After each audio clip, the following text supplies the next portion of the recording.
Bonsoir à toutes et à tous, bienvenue dans VO, l'émission Cinéma du Campus. Aujourd'hui, l'émission va être consacrée à la question de l'alimentation dans le cadre du festival Histoire et Cité Nourrir le Monde. Pour parler de films et d'alimentation, j'ai le plaisir de recevoir Bertrand Baquet, spécialiste de cinéma et professeur à la HEAD, et Constance Sereni, historienne et chargée de cours à l'Université de Genève, l'unité de japonais. Bonsoir à vous deux, bienvenue. Bonsoir. Bonsoir. Avant de démarrer vraiment en parlant des films particuliers programmés par le festival, j'aimerais d'abord vous demander quelles sont selon vous les images que cinéma et nourriture, quelles images vous apparaissent en fait quand on parle de cinéma et de nourriture, spontanément?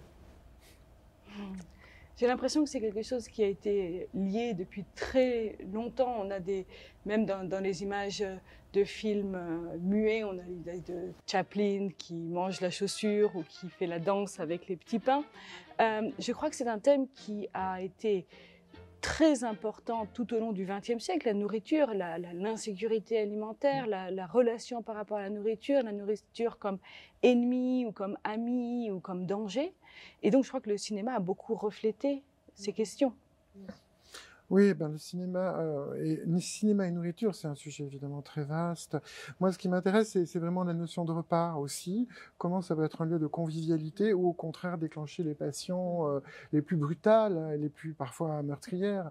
Donc, on a toute une gamme d'émotions qui passent à travers le rituel, qui est le rituel, peut-être l'un des rituels les plus symboliques de la vie en société, c'est le fait de manger ensemble. Donc, ça dit tout de suite quelque chose du bien vivre ou du mal vivre ensemble.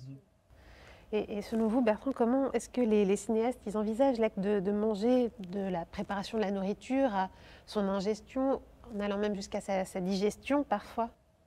Oui, alors je dirais que chaque film est un cas particulier. On peut avoir en effet, comme je disais à l'instant, des repas qui sont des lieux plutôt de socialisation, d'échange, de réunion de famille et aussi parfois de règlement de compte. Et d'autres fois, on peut penser à des exemples très précis et d'autres fois, justement, des choses plus complexes, plus perverses, j'allais dire, plus retorses. Si je prends un film assez exemplaire sur la question de la préparation du repas, qui est pas forcément dans le programme, mais le festin de Babette, évidemment, c'est toute la constitution d'une société autour du repas. Il y a toute une symbolique héritée d'une symbolique chrétienne, voilà. Mais on pourrait aussi renvoyer au banquet traditionnel dans la Grèce antique, enfin, et tout ce que ça peut signifier. Voilà pour cette dimension-là. Mais après, chaque cinéaste, en effet, va avoir cette vision. C'est un moment de cristallisation. Hein. C'est un moment vraiment où, si on choisit, c'est compliqué de filmer un repas au cinéma. Donc, si on choisit de le faire, c'est qu'on veut dire des choses très très particulières, justement du fonctionnement soit de la famille, soit de la société. Le repas, c'est vraiment un des moments du lien social en fait dans toute sa pluralité en fait. Il y a une grande complexité sociale qui mange, qui écoute, qui sert la nourriture, qui prépare la nourriture. Dans certains cas, c'est les mêmes personnes, les mêmes acteurs. Dans d'autres, c'est au contraire très séparé. Donc, on a vraiment, il y a le comment manger également. Est-ce qu'on mange proprement? Est-ce qu'on mange salement? Est-ce que le repas est juste un prétexte à finalement une discussion? L'acte de manger n'est qu'accessoire. Où est-ce qu'on met au centre de la scène l'acte de manger? Je crois que c'est très, très divers, n'est-ce pas? Oui. Et encore une fois, c'est très difficile. Hein. C'est toujours un moment complexe pour les cinéastes parce que ça n'a l'air de rien, mais mettre 10 personnes autour d'une table, évidemment, c'est déjà un grand chiffre, mais de filmer justement tout ce processus, avec l'objet de table, exactement. Au centre. Pouvoir développer une discussion qui se tienne, qui n'aille pas dans tous les sens. Alors, parfois, les scénarios sont très écrits, d'autres pas. D'autres fois, c'est très improvisé. Donc, ça demande une véritable chorégraphie. Hein. C'est un moment complexe. Je sais que pour des apprentis cinéastes, tourner un repas, c'est souvent casse-gueule, pour le dire assez. Il faut filmer à la fois les protagonistes, mais aussi la nourriture elle-même et parfois même le cadre. Exactement. Donc, ça demande vraiment une multiplicité de points de vue à la caméra. Exactement. Et si on veut un discours, si on veut de la parole, eh bien, l'acte de manger est forcément en contradiction avec le fait de parler. Donc, il y a une question de timing, il y a une espèce de chorégraphie à faire entre l'acte de manger et l'acte de parler, où on a une séparation, le moment où on mange, le moment où on parle. Donc, je crois que c'est effectivement un exercice auquel certains cinéastes se sont vraiment attachés parce que c'était difficile aussi, parce que c'est intéressant. Donc, je propose à présent qu'on regarde un petit extrait tiré du premier film dont on va parler aujourd'hui, La Grande Bouffe, une scène de petit déjeuner.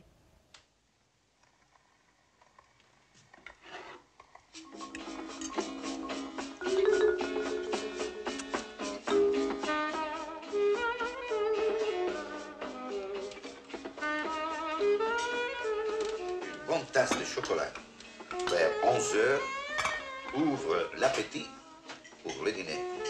Qui a écrit ça? Bria Savarin. Ma vaffanculo, sai tutto. Sa tutto. Oui. Qu'est-ce qu'il y a là? De rognon bourguignon. Ah oui? C'est pour moi. Merde alors, c'est toujours comme ça. Il est très beau, ce thème. Très sexuel. Bertrand, je vais vous demander de réagir à cet extrait. Est-ce que vous pouvez le décrypter en quelques mots et en profiter pour nous parler de la manière dont le cinéma il fabrique un peu l'image? Oui, alors, il faudrait parler aussi de La Grande Bouffe. C'est un film quand même très particulier, il faut le rappeler, qui a fait scandale au moment de sa sortie, parce qu'au fond, c'était un coup de poing ou un coup de fusil dans le ventre de la bourgeoisie. Hein. On est quand même dans les années 70, post-68, on règle ses comptes avec tout un monde. Et là, on voit 4 personnages qui décident de manger jusqu'à la mort. En fait, l'idée, c'est qu'ils vont se suicider en mangeant. Donc, c'est une critique déjà de la société de consommation, avec une vision, en fait, assez nihiliste, assez sombre. C'est-à-dire qu'au fond, il n'y a plus d'autre horizon que le matérialisme. Donc, je vais être trivial, manger ou bouffer même trivialement et baiser. Hein. Donc ça se réduit à ces pulsions fondamentales. Alors pour la séquence qu'on vient de voir, évidemment, on est plutôt au début du film, on est encore dans une phase où tout est assez élégant, on n'est pas encore en train de baffrer pour utiliser des mots un peu forts. Une sophistication en fait dans le rituel. Exactement. Ce qui est magnifique, et là on parle de mise en scène, c'est qu'ils ne sont pas autour d'une table. Pour le coup, ils sont tous un peu dans leur coin. Enfin, il y en a 2 qui sont sur une petite table basse, un autre qui est sur son piano. Mais ce qui est très fort chez Ferreri, c'est la façon dont, justement, il sépare les personnages tout en les mettant dans le même plan. Et en même temps, alors vous voyez, en individuant et en même temps en faisant une scène de groupe. Ça, c'est un vrai travail de mise en scène, en jouant sur la profondeur de champ aussi. Mais ce qui me frappe, pour parler de l'ensemble du film, c'est en effet cette volonté à travers ce rituel d'autodestruction. C'est comme s'il n'y avait plus d'autre horizon possible que la simple matérialité de manger, de boire, jusqu'à ce que ça signifie au niveau aussi du corps. Hein. C'est-à-dire que on a des scènes de vomi, on a des scènes assez triviales. Voilà, donc là, c'est tout le chemin d'aliment pour le coup, hein, de son apparente sensualité jusqu'à sa plus grande trivialité. Il y a quelque chose de très physiologique en fait dans la manière dont Ferreri il suit un peu le parcours de ses personnages, mais aussi des aliments qu'ils vont ingérer. Il y a toujours quelque chose qui part d'une surface qui a l'air propre, élégante, appétissante dans le cas de la nourriture, et qui va vers quelque chose de beaucoup plus organique et primaire et primal même à la fin. Et c'est pour ça que la vision est finalement très sombre et très, j'allais dire très glauque. Hein, mais c'est aussi ce règlement de compte avec cette bourgeoisie qui n'a au fond d'autres plaisirs que des plaisirs finalement assez triviaux. Ce qui est intéressant, c'est que dans le film, les femmes, les prostituées qu'on voit apparaître, qui sont plutôt les femmes du peuple, elles n'acceptent pas ce chemin de destruction. Au contraire, elles ont une pulsion de vie qui les interdit d'aller jusque-là. Si ce n'est la femme qui va être un peu leur ange de la mort, qui va les accompagner, interprétée par Andrea Ferreol, et qui, elle, va les accompagne jusqu'au moment ultime de leur mort. Et comme vous l'avez dit, il y a un lien assez marqué dans ce film, notamment entre le fait de s'alimenter et le fait d'explorer sa sexualité, et nourriture et sensualité sont vraiment associés, et parfois même dans les mêmes moments. Comme le montre Ferreri dans certains plans où on voit un personnage qui baise et qui bouffe en même temps. Mais aussi, et ça sera la différence avec le film Tampopo, je pense que ce qui marque ce film, et on pourrait en parler longtemps, mais c'est vraiment une pulsion de mort et de destruction. Oui. C'est pour ça qu'il n'y a finalement pas tant de sensualité. Étonnamment, la sensualité, on la trouve plus du côté d'Andrea Ferreol, le personnage féminin, que du côté des hommes qui sont dans une espèce de consommation désespérée et destructrice finalement. Donc voilà, en fond, c'est une tragédie, c'est une comédie à la fois, c'est une tragédie à la fois, mais c'est une farce. Et c'est la fin d'un monde aussi, parce que c'est la fin aussi de ce monde bourgeois. D'une opulence, en fait, matérielle. Voilà, exactement. D'ailleurs, on voit que dans ce film, il y a tous les décors, en fait, tous les cadres de l'alimentation qui sont représentés, depuis les espaces de préparation, les cuisines, jusqu'aux espaces des repas d'ingestion ou le salon qu'on voit dans l'extrait, et même les toilettes. Jusqu'aux toilettes qui explosent au cours du film. Même la livraison de la viande, de la carcasse même. On voit vraiment de la carcasse aux toilettes, le chemin absolu. Exactement. Certains cadres sont particulièrement récurrents quand même pour traiter de l'alimentation dans les films, que ce soit dans La Grande Bouffe ou dans Tampopo, le film dont on va parler maintenant. Et c'est des espaces de tablés, en fait, convivial, et la cuisine. J'ai l'impression que ce sont les deux décors qui sont le plus représentés dans ces films. Dans Tampopo, il y a plusieurs genres de cuisine. On voit même des sans-abri qui préparent à manger dehors ou qui préparent des vins dehors en faisant des mélanges un peu alchimiques de différents restes de fonds de poubelle. Mais l'endroit finalement le central, c'est la cuisine de l'héroïne de Tampopo, qui est une cuisine typique pour ce type de restaurant de l'Amen, c'est-à-dire qu'en fait la cuisine est dans la salle, ce qui est peut-être un petit peu différent de la façon dont on pense à un restaurant traditionnel français où la cuisine est en arrière. La cuisine est derrière le banc où on mange en fait. Donc la personne, on voit le cuisinier, la cuisinière en train de travailler et ça participe du plaisir. Dans ce type de petit établissement japonais. On mange les ramen comme ça, on mange aussi les sushis comme ça, c'est-à-dire qu'on voit le maître sushi prendre le riz, le modeler, le poser, le poisson dessus. Dans les plus grands, il le donne de la main à la main, au-dessus de cette espèce de bar sur lequel on mange. Et c'est une proximité, c'est peut-être une relation un peu différente à la cuisine. Il y a une espèce d'honnêteté, c'est-à-dire qu'on ne peut pas cacher une cuisine qui serait sale ou crapuleuse derrière, puisqu'elle est devant.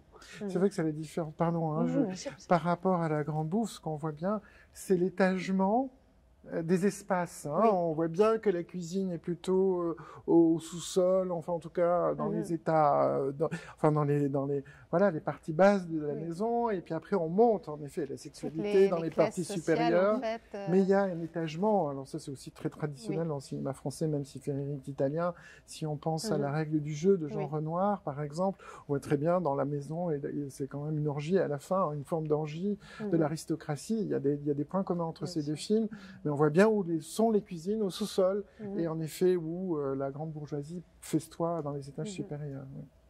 On va parler maintenant des lieux où on consomme la nourriture, et je propose qu'on visionne un extrait tiré de Tampopo, celui d'une dégustation de spaghettis.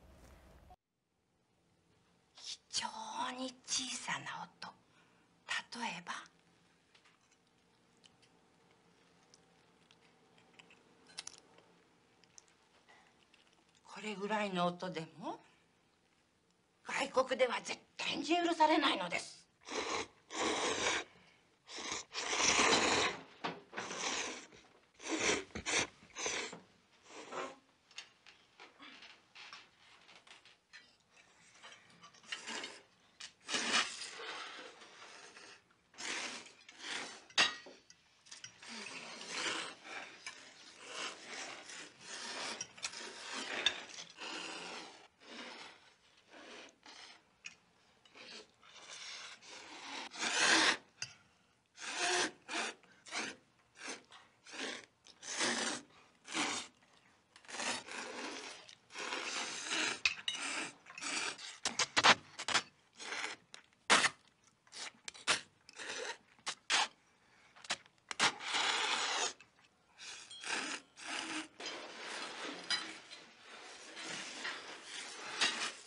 Constance, est-ce que vous pourriez décrypter un petit peu pour nous cet extrait, s'il vous Oui. plaît?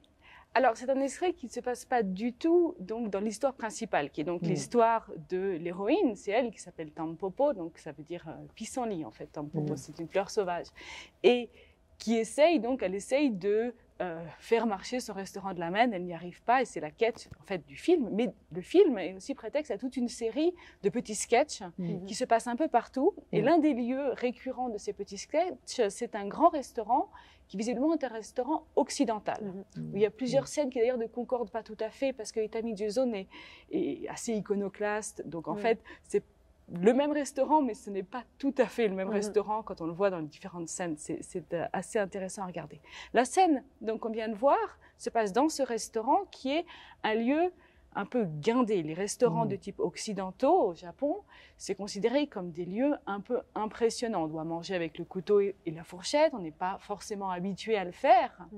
Et on a la sensation qu'il y a toute une sorte de rituel de tabou et qu'on pourrait se tromper, on pourrait ne pas réussir à manger cette nourriture si difficile. Commettre un faux pas. Un faux pas. Et c'est justement le but de la scène, c'est qu'il y a cette dame, donc, c'est l'actrice Okada Makiko, qui a été l'actrice d'Ozu également quand elle était jeune, dans juste ce bref caméo presque. Et c'est une professeure de bonne manière. Elle a autour d'elle toute une série de jeunes filles, visiblement de bonne famille. Et donc, elle enseigne comment manger cette nourriture un peu exotique, un peu difficile. Et elle explique l'un des lieux communs qu'on explique toujours avec la nourriture occidentale au Japon, c'est qu'on ne doit pas faire de bruit. Et pourquoi on dit ça? Parce qu'au Japon, on doit faire du bruit en mangeant. C'est-à-dire que quand on boit du thé, on fait le bruit, on aspire le thé. Quand on mange des nouilles, on aspire les nouilles et ça fait un bruit. Et le bruit est une partie du plaisir et aussi une façon de montrer qu'on est content de ce qu'on mange. Donc, il n'y a pas du tout de tabou. Par exemple, quand une publicité au Japon, on voit quelqu'un boire, on entend le bruit glug glug de quelqu'un qui boit, parce que ce bruit-là est important. Ça montre qu'on est heureux de manger. Et, dit-on au Japon, on ne fait surtout pas le moindre bruit en Occident. Et Itami Juzo, lui, ce qui l'amuse, c'est toujours de renverser tous ces espèces d'interdits. Parce que lui, la nourriture dans Tampopo est quelque chose de joyeux, de simple. Il n'y a pas de règles compliquées à suivre. Il faut l'aimer honnêtement, naturellement. Et donc, cette dame explique qu'on ne doit pas faire de bruit. Et bien entendu, elle est contredite par un authentique occidental qui lui mange comme un cochon et qui donc aspire ses spaghettis avec bruit. Et toutes les jeunes filles, du coup, se rebellent. Elles se disent, mais pourquoi est-ce que j'écouterais cette dame alors que là, j'ai un véritable occidental devant moi et lui, il fait du bruit. Donc, elles essayent d'imiter finalement, jusqu'à ce que la professeure elle-même fasse du bruit. Entraînée par cette idée que, alors finalement, serait-ce un faux pas de ne pas faire de bruit? Donc, cette espèce d'inquiétude liée à la façon de manger. Mais du coup, c'est... Comme je le comprends, il y a une dimension très transgressive, du coup, dans cette séquence. Si vous ne donniez pas ces clés, je ne l'aurais pas forcément deviné. Oui, parce qu'elles vont contre l'autorité de cette dame qui est censée, justement, leur expliquer, voilà comment on fait bien, puisque les Occidentaux sont des gens qui sont raffinés, qui tiennent bien, qui sont, en tout cas, dans une certaine image. C'est l'image que cette dame essaye de véhiculer. Et bien sûr, le monsieur qu'on va manger, lui, il ne mange effectivement pas correctement ses spaghettis. C'est pas la façon polie. Mais c'est un vrai occidental. Donc, il y a une contradiction là. Et évidemment, Itami Juzo appuie là-dessus. Puis ça permet de remettre en fait l'alimentation dans son contexte social beaucoup plus large en fait, parce qu'il y a des questions de classe sociale, de genre, de tout type en fait, d'une culture qui sont véhiculées par le prisme vraiment de la nourriture. Dans Tampopo, la question de la classe sociale est omniprésente. C'est-à-dire qu'on voit des gens de toutes les classes sociales manger et on voit finalement assez souvent une transgression. C'est-à-dire la transgression, finalement, c'est d'avoir le plaisir honnête de manger au lieu d'avoir la bienséance ou la politesse superficielle. Par exemple, quand on voit dans le même restaurant, mais dans une autre pièce, un serveur venir demander aux personnes de commander. Ils ne savent pas commander parce que le menu est en français et que les plats sont compliqués. Donc chacun d'entre eux propose une chose, puis le suivant répète la même chose. Et finalement, ce qu'il commande est absurde. Il commande de la bière avec une seule meunière. Enfin, c'est parce que c'est les seules choses qu'ils ont reconnues. Mais en même temps, personne ne pourrait les critiquer parce que ce sont des gens importants. Et il y a un petit secrétaire qui est présent. Et le petit secrétaire, pour une raison qui n'est pas expliquée dans le film, s'y connaît en cuisine. Et donc lui, il commande correctement. Lui, il pose des questions. Au début, on lui dit, même son chef lui donne un coup de pied en lui disant ne dis pas ça. Parce qu'en montrant un savoir que ses chefs n'ont pas, il renverse en fait complètement la hiérarchie. C'est lui qui sait. Ce n'est pas les chefs. Lui, le jeune, l'insignifiant. Et du coup, les chefs sont renvoyés à leur ignorance et leur bêtise. Il y a une forme d'humiliation en fait, parce que le petit secrétaire est plus gourmet et a plus d'éducation sur les traditions alimentaires occidentales. Mais on voit vraiment dans les deux films justement les enjeux sociaux de ces rituels autour de la nourriture et tout ce que peut y avoir de transgressif ou, bon, alors c'est le cas de la grande bouffe, de plutôt destructeur ou au contraire de valoriser peut-être dans Tampopo. Dans Tampopo, c'est souvent beaucoup plus valorisé. Il y a des scènes vraiment très transgressives. Il y a le sans-abri qui rentre dans une maison, qui cambriole une maison pour préparer un plat à l'enfant, par exemple. On est vraiment, c'est un vol, mais c'est très charmant. C'est une scène qui, justement, rappelle beaucoup Chaplin. Il y a la femme mourante. Son mari demande de préparer un dernier repas et en fait on voit que c'est ce qui lui apporte à elle un bonheur. Elle sourit finalement quand elle meurt. L'ultime élan de vie, c'est de préparer ce dernier repas. Donc alors qu'on est en train de mourir, de la voir mourir, on continue à manger parce que ce serait un hommage. C'est un hommage à son travail, à ce qu'elle a fait. Et il y a bien sûr le lien dans Tampopo entre nourriture et sexualité. Dans Tampopo, c'est très particulier parce que c'est lié au cru. C'est le cuit et plutôt dans ce qui est les rituels sociaux, plutôt par rapport à justement ces questions de savoir, pas savoir. Est-ce que c'est important? Est-ce que finalement c'est si important de savoir exactement comment faire? Ou est-ce que c'est important d'avoir du cœur? C'est vraiment Tampopo, c'est beaucoup comme ça. Mais le cru et sensuel. Il y a les deux scènes les vraiment sensuelles. C'est celle où le couple en blanc mange l'œuf cru, où il y a une espèce de moment orgasmique où l'œuf explose dans la bouche. Ils se transmettent d'abord par Ils se le transmettent et finalement il explose dans la bouche de la femme qui est comme submergée par le goût du jaune d'œuf et c'est une espèce de scène, oui, entre l'ingestion et l'orgasme, les deux sont ensemble. Et ensuite, il y a aussi la très très belle scène où on mange l'huître crue, où c'est une petite pêcheuse qui donne une huître. Et l'homme qui la mange se coupe sur cette huître qui est offerte par cette jeune fille. Et donc, elle lui donne à la main l'huître. Avec ce sang qui coule de sa bouche, il y a une espèce d'image de la perte de la virginité, du don de soi, mais renversé, parce que c'est la jeune fille qui a tout le pouvoir dans cette scène, et c'est lui qui saigne. Donc c'est finalement, c'est une scène qui est très très belle, très sensuelle, mais qui n'est pas du tout noire ou sombre. Mais dans Tampopo, c'est le cru qui est lié à la sexualité. Le cuit est plus social. Ce qui me frappe en vous écoutant, et du coup ça montre le contraste entre les deux films, c'est comment l'ingestion dans la grande bouffe est un lieu justement de pulsion de mort, et là au contraire, comme vous le décrivez avec la précision avec laquelle vous le décrivez, on voit plutôt que c'est une éloge de la vie. On voit vraiment deux prismes en fait, finalement assez différents, tout en travaillant sur, au fond, des éléments assez communs, sexualité et nourriture, exactement. Les deux films sont très complémentaires. Et c'est pour ça que je vous recommande d'aller les voir si vous ne les connaissez pas déjà, ou de les revoir. Merci beaucoup. Très bien, merci. Merci.